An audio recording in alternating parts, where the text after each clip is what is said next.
Good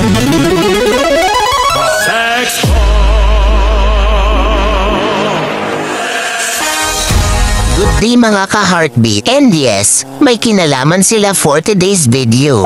Sila lang naman ang dahilan guys kung bakit ako nagda-drive ngayon sa initan at meron akong kailangang puntahan at gawin. Nga pala guys, date and time check muna tayo. It's November 20 and it's already 11:29 AM. Pero bago tayo makarating guys sa pupuntahan ko, konting story time muna tayo. So eto na nga, kung hindi ako nagkakamali, mga month of September nagsimulang mag-trending ang video post na ito.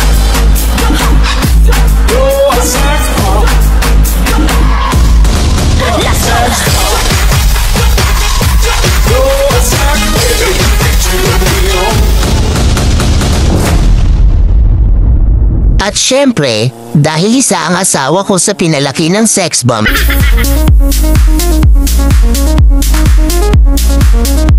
nagsabi agad siya sa akin na gusto niyang manood.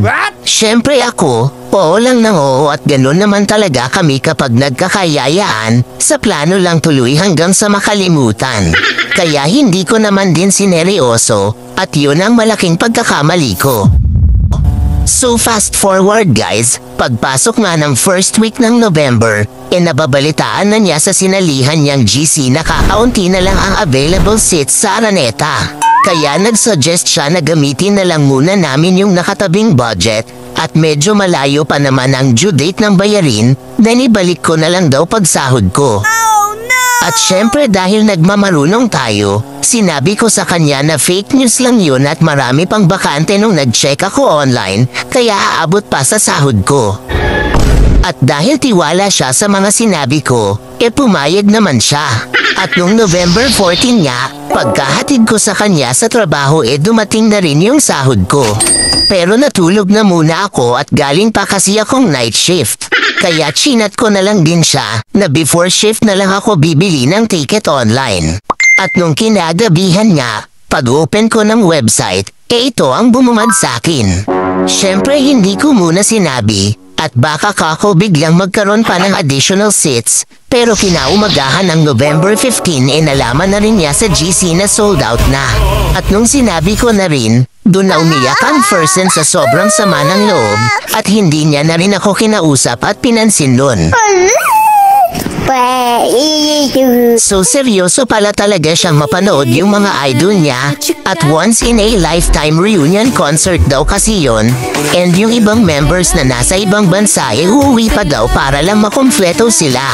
Wala na rin daw kasi kasiguraduhan if mauulit pa yon, kaya pala gustong gusto niya mapanood. Kaya naman napadasal talaga ako kay Lord ng bonggang-bongga na bigyan ako ng chance makabawi. Nice. At sa dami nga ng plans at requests niya sa akin before na hindi natutuloy, ngayon ko lang talaga siya nakitang na-disappoint ng ganito. And for me valid naman yung feelings niya, at pinaasa ko din naman talaga siya na makakabili kami ng ticket. And syempre malakas tayo kay Lord.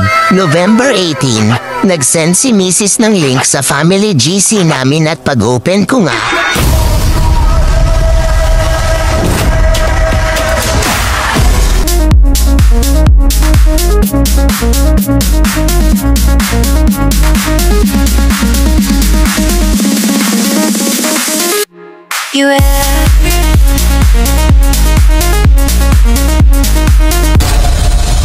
and yes, meron na silang day 2, and by 8 PM pwede na makabili ng ticket. At dahil mahaba na rin itong drama ko, meron pa po itong part 2. Abangan. Thank you for watching.